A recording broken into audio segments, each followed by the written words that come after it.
My name is Carissa, and I wanted to welcome you to this MasterControl Expert Series presentation.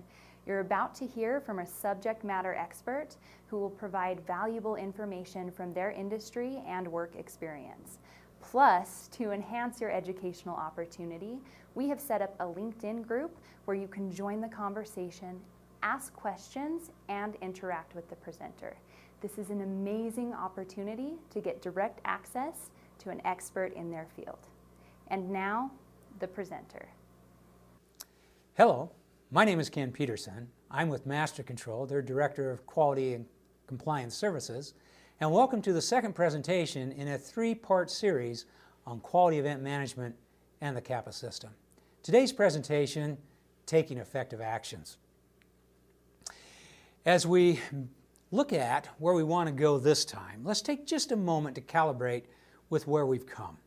Last time we looked at the quality event management process and focused on CAPA. Here you can see that in these yellow, orange, and brown colors. We talked about quality events and how those were the inputs, the feeder system, to the quality event management process. They were represented by things such as deviations or complaints, nonconformances. We then looked at how they fed forward into the staging ground for CAPA, or sometimes referred to as issue review, and how we used a risk-based filter to make key decisions and decide what action to take or to move it into the formal CAPA process for an investigation. We're going to focus primarily on three core areas where action is needed. As we move towards that, we don't want to lose focus, however, that the main reason for a CAPA system is to arrive at a solution. So we need to arrive at a solution. If we're not arriving at a solution, it really just is a waste of time. However, as we get to that solution, there's two key ingredients: expertise and process. Expertise is the wisdom, it's the experience, it's the knowledge that you bring when you come to resolve the situation, and process is the methodology. It's how you go through step A and B and C and get to D, and D's a good place every time. So let's take that and make sure that we're navigating this maze, making it easiest on us, and arriving at the most successful solution. Just as in our last presentation, we're going to use the best practices that we deployed for a CAPA system.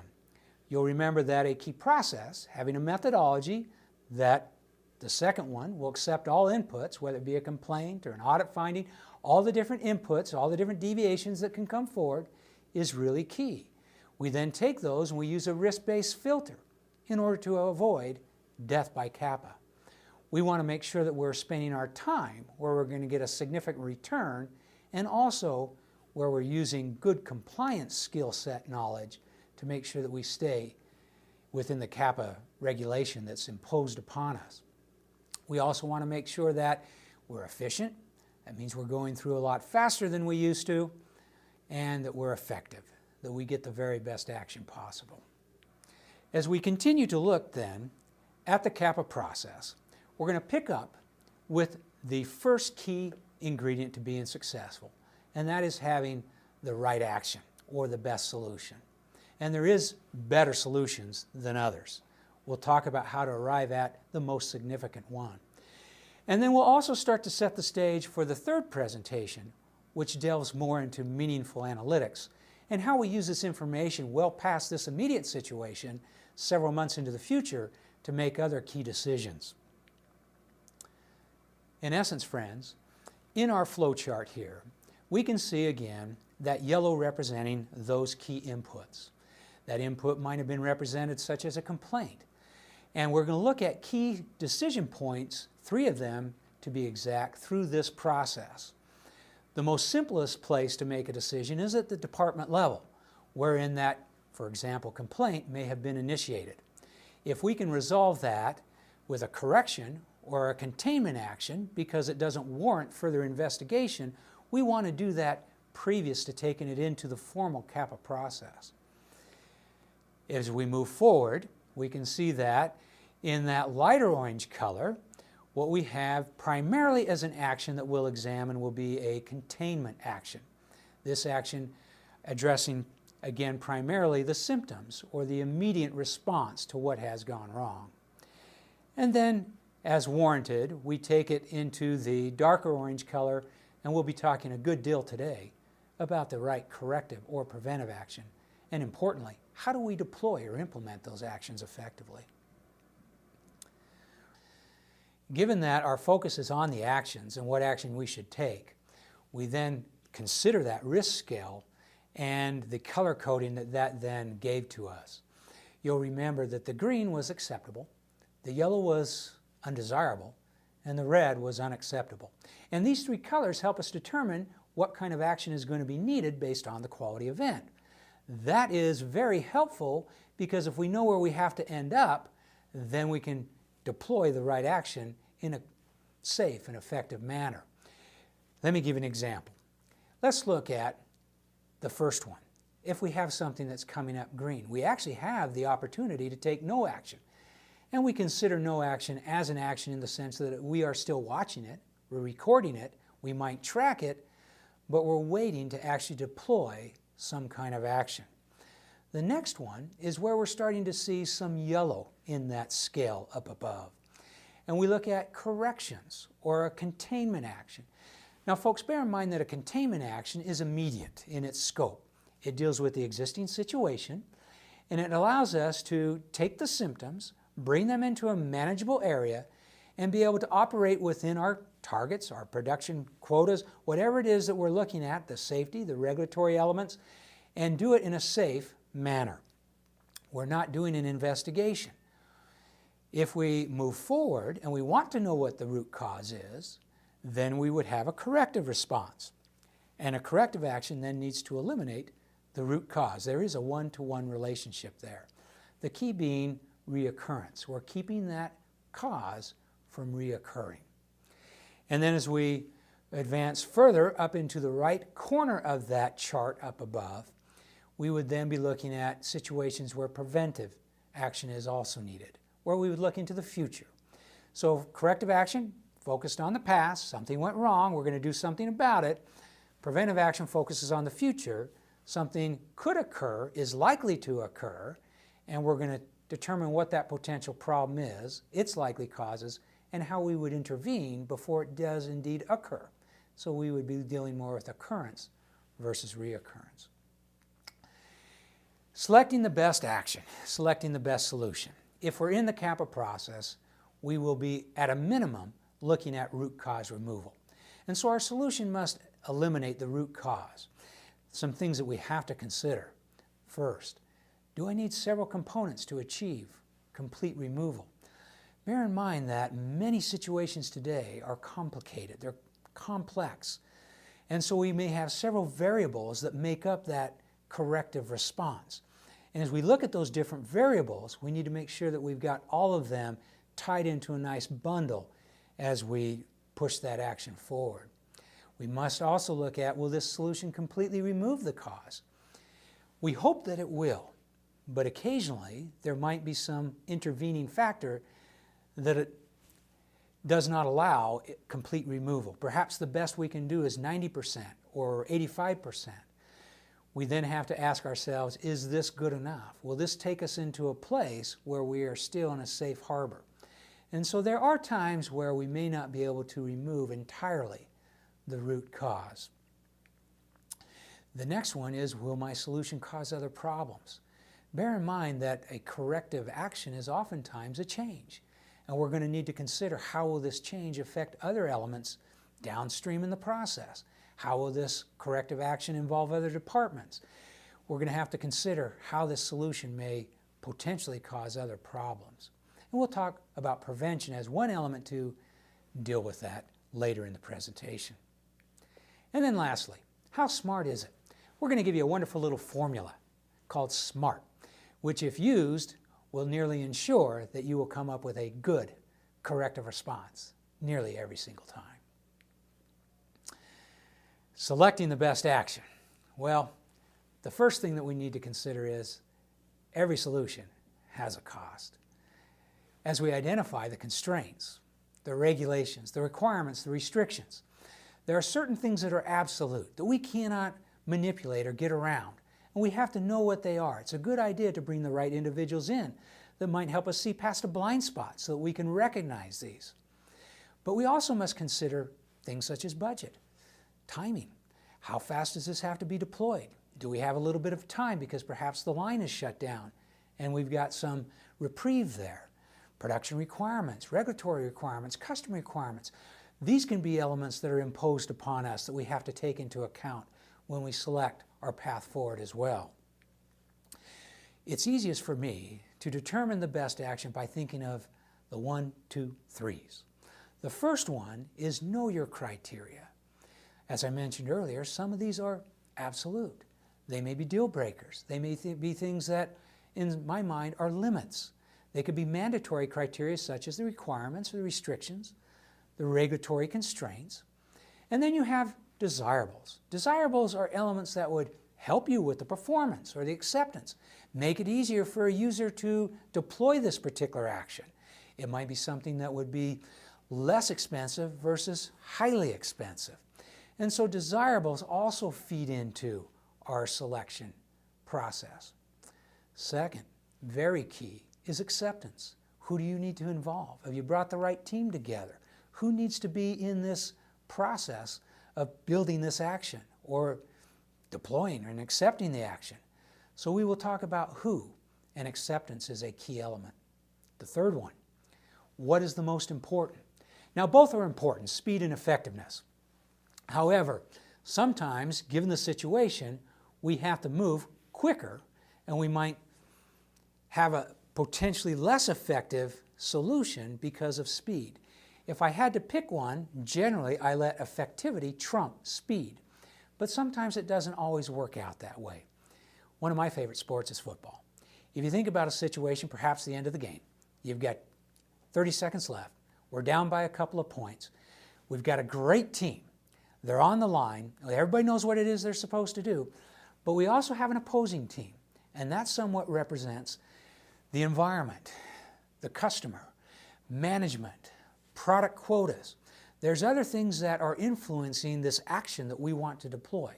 Well, obviously in this situation, we want to hike the ball quickly, put it in the right place, have the right individual hit it with his foot, send it in the right direction so that it splits the uprights and we win the game, or our action is a successful action.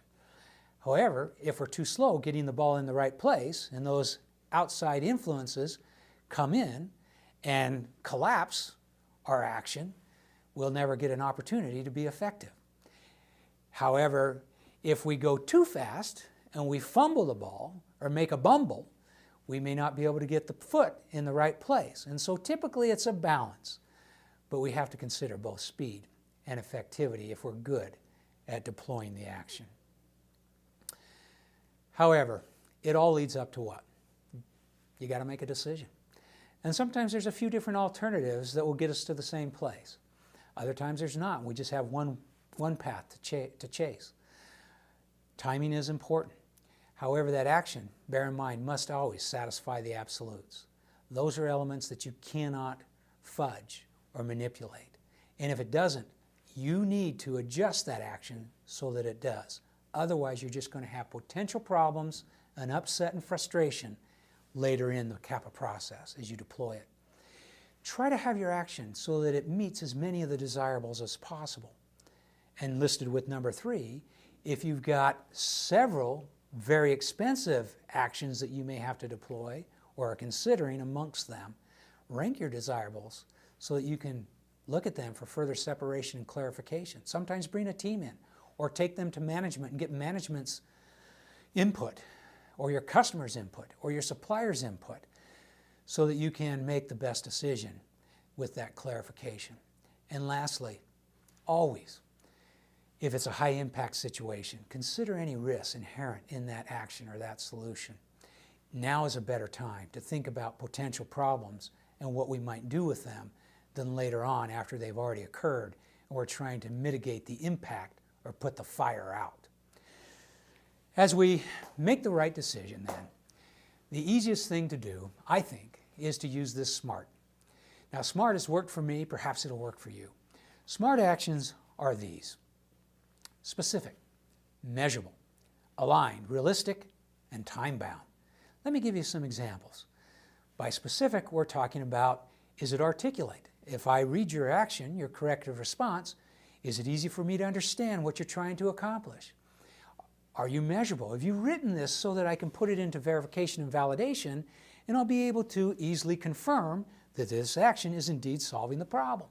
Is it aligned? Earlier we said that it must have a one-to-one relationship with that likely cause. I need to see that this action relates specifically to this cause and not to some other tangent that you might have talked about. Now, realistic. What makes you believe that you can actually accomplish this? Have you done this before? Do you have the resources? Is the time frame realistic? And that leads us to time bound. Do you have a date of acceptance or a time frame in which you want and expect to have this occur by? Let's take a look at a couple examples. I pulled a few from recent audits where we've had a situation to gather some real information. First one, adjust change control SOP to reflect new company standard. As we look at the SMART criteria, is it specific? Well, we know it is change control. It's an SOP. I'm not really sure. Is it measurable? No. Can I align it to the cause? I get an idea what it might be attached to, but it's nebulous. It's vague to me here. Is it realistic? Hard to say. Certainly there is no time-bound element to this first example. It can be better. Let's look at another. Let's say that you have a manufacturing process, and within that process, throughput's increased, and because of that production, you have a new pump, or excuse me, an old pump, or a pump within the process that isn't able to keep up. And so we've determined that to solve that deviation, we're going to install a new pump motor on line 3 by January 6, 2014. How are we doing? Well, it is more specific. We understand it's a new pump motor. We know where it's going to be put, line 3. We do have a time element, January 6. I feel a little better if I went and found the likely cause, I could probably find a better relationship to this new pump motor versus the old pump motor. So it's getting better. I'm not sure just how measurable it is. I would have liked to have seen a little bit more detail in this particular statement. Redesign chemistry of vial rinse to accommodate new vial size. Once again, we could go through the SMART process. We see that the time element's missing. The specifics, they're getting better. It likely is aligned to something that had this rinse solution degrade or go awry. I could probably easily go find that. But the point here that we're trying to get at is, are we building these such that at least 4 of the elements are coming to bear and we're getting better in our articulating of that corrective response? Once we feel better about that, we then need to document it in our process. Obviously, if we've got an electronic system demonstrated by the MasterControl process here, you would then put that in the appropriate place. If you've got a paper system, you put it in your paper system. No matter what you have, you're going to put that action in so that we can see it clearly in the system.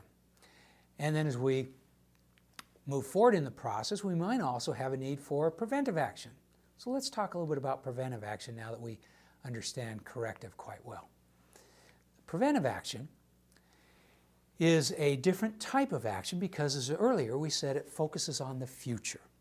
Now, with the future, we want to look at potential problems, and it's always a good idea to consider prevention. But let me give you a couple of things through the regulatory agencies and through some of the different standards that we should at least consider.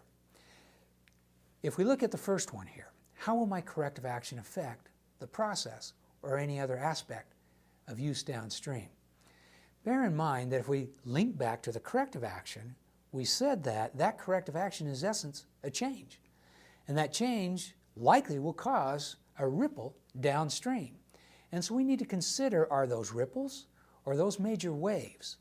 And if they're potential problems, it would be worth our time and effort to uncover them now and treat them as a preventive component to the CAPA process.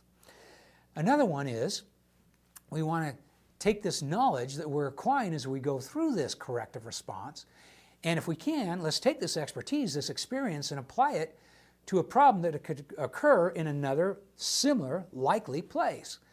Let me give you an example. Back to that pump motor. Well, I know this situation well enough to know that line 3 had that increase in throughput. But there were 10 lines. Line 6, 7, and 8. Their throughput was coming up near to where line 3 is. What does that mean? That means that 6, 7, 8 are going to experience the same problem in short order. We don't want to wait for this situation to occur and we put it in another CAPA and we take it through the CAPA process. Let's use a little common sense here. Let's apply what we've learned from this situation to those other 3 lines and let's treat it as a part of this CAPA. That would be smart. Another one would be, do we see any potential problems that are likely to occur that should be addressed at this time? Bear in mind, as you pull this collective expertise together, as you do your critical thinking, as you look at different options, you're oftentimes going to see something that you might not apply in this particular CAPA, but you could have a resolution to a problem that you could treat in your continuous improvement process outside of the day-to-day mandatory CAPA system. You would want to take a note, put it over there, and handle that in your quality management system. That, again, would be a smart use of preventive thinking. And there are several others, but these 3 give you at least a few good ideas to consider. Let me give you an example. We're going to take something a little bit offline that I hope everybody can relate to. Let's say that you run a hotel and one of your concerns is a fire. Indeed, you've had fires before and you've done CAPAs on those fires.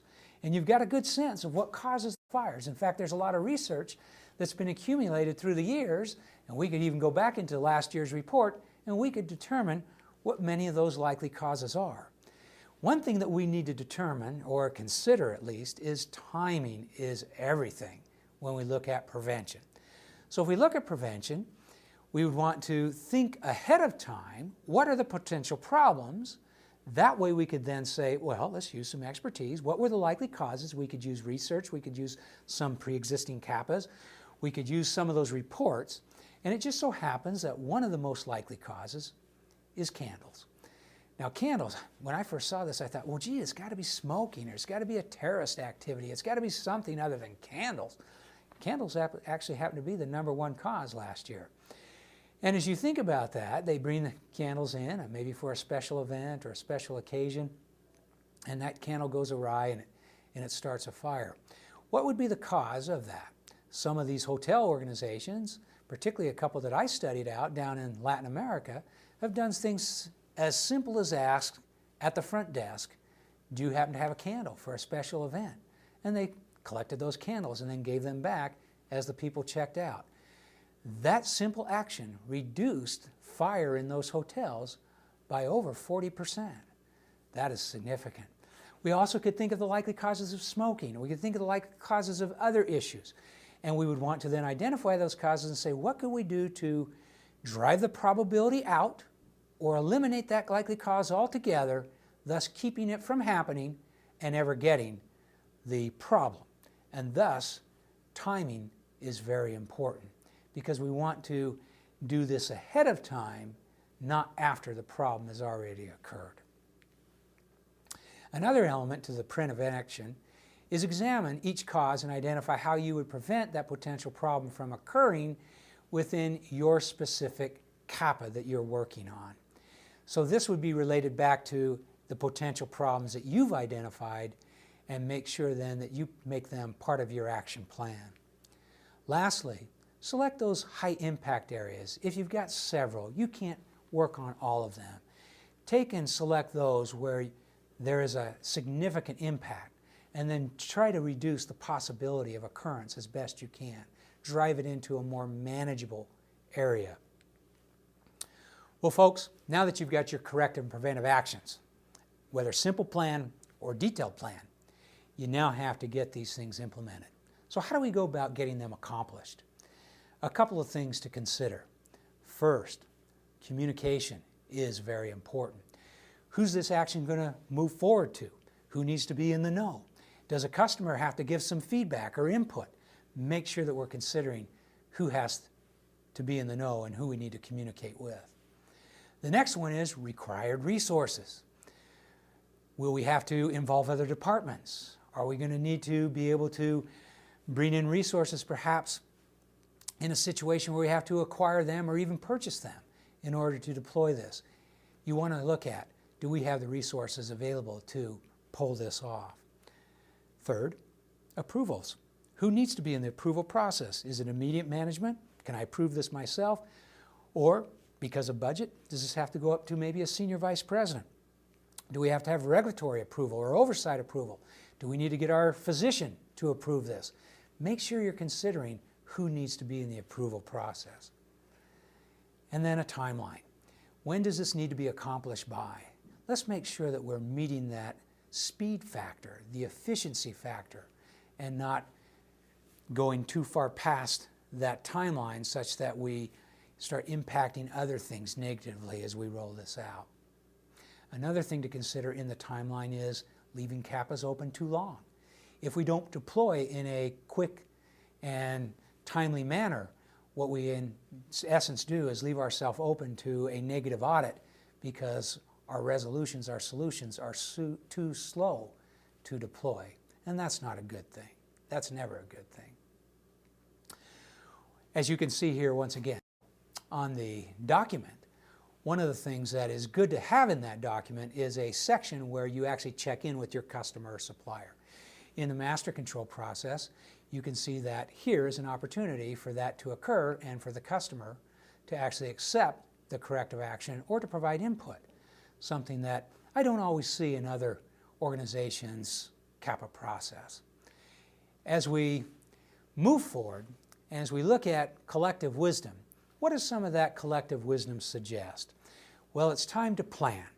And as we think about planning wisdom, there are certainly a couple things that we want to avoid. First of all, and maybe the one I see the most, is simply incomplete plans. I see elements of tremendous plans. I see some great things that are thought out, and then there seems to be gaps. And I ask myself, well, how could it be so good here, and why is this gap there? We want to make sure that that plan is thorough and that it's complete. The next one, avoid unrealistic plans, deadlines that you know you can't accomplish. Unrealistic plans where the resources aren't here, they're going to be very difficult to acquire. These kinds of things make for a very difficult implementation. And then lastly, simply just not following the plan. You got a great plan. If followed, likely that solution would go off without a hitch. But not following the plan is going to give you grief because we now are, in essence, the heart of the failure itself is us. Well, as we look at the plan, it's a good idea then to focus in on a couple of key elements. You know what these are, but let me review them for just a second. A good plan should at a minimum capture these 6 things. The task should be articulated. It should be specific, just like we said in SMART.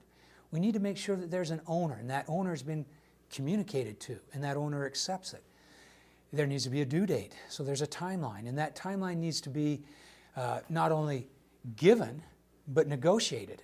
And then when it's completed, it needs to be entered into the process so that we can have an effective audit trail and look at those completed deadlines and timelines. It needs to have an action item, and sometimes that action item, what I'm getting at here, might be several sub-items that make up a larger task. Remember, sometimes they're complicated. We might have several variables that make up that task. And then we have to have a way to launch that task, whether it be by email or through a formal automated process, or in a paper system, taking it from one desk to the other with an official handoff and sign-off. We need to make sure that it's communicated effectively, and that's a replicable process that we're following. As an example, here you can see in our process the task description, a place for a date, due and complete. You can see the owner, you can see an action item or an ability to track and to have an audit trail due to an item, a number that's assigned to this. And then you might have several other tasks that make up this corrective response. Now bear in mind as we launch these out, you need to also consider that you may have to initiate change control. So once again, whether automated or paper-based, when we need to notify other engineers or we need to make other people aware within our procedures that this change, this corrective action is going to have impact, that it revolves around them, we need to follow our operating procedures and initiate change control when required. Friends, I've enjoyed sharing with you this information on developing better actions and better solutions within the CAPA process. Remember, there are essentially 4 basic actions. One is as simple as no action. Another one is focus more on the immediate situation. We call that a containment or a correction, sometimes referred to as an immediate action. But it focuses on the symptoms, eliminates the symptoms, and brings them into a manageable, controlled place. We looked at corrective action and preventive action and how to deploy those actions effectively. We used a decision-making process when required if we had more complicated or expensive or more detailed actions that needed team effort and approval. And then we talked specifically about how to effectively deploy your actions through good, sound implementation and implementation technique. I've enjoyed sharing this information with you. Next time, we're going to examine in more detail in our 3rd series, verification and validation. And that's a key ingredient. In fact, more 43s are given by our agency, the FDA, on this particular element than any other element in the CAPA process. We'll be looking at measurement and analytics and how you set them up in good, simple fashion so you can make effective decisions well past the resolution of this CAPA. And we'll spend a good amount of time looking at management review and what managers should be doing as they review the CAPA process, and not just giving a thumbprint of approval. Rather, they need to be coaches and mentors to make sure they bring the whole organization along and transfer that knowledge and that education to the organization. That completes the 2nd of the 3rd series. We hope you'll join us next time. Again, my name was Ken Peterson with MasterControl, and thank you for viewing today. Thanks for watching. I hope you gained some insights and learned a few tips that will help you in your work. Now, I'd like to invite you to join the conversation on LinkedIn. This is a great way to enhance what you've just learned and get your questions answered. At MasterControl, we understand the value of meaningful conversation with our clients, and we're striving to facilitate these conversations. You will see a Join the Conversation link below, or click on a banner similar to this to join the conversation. We also have other MasterControl Expert Series video presentations that you can watch by going to mastercontrol.com.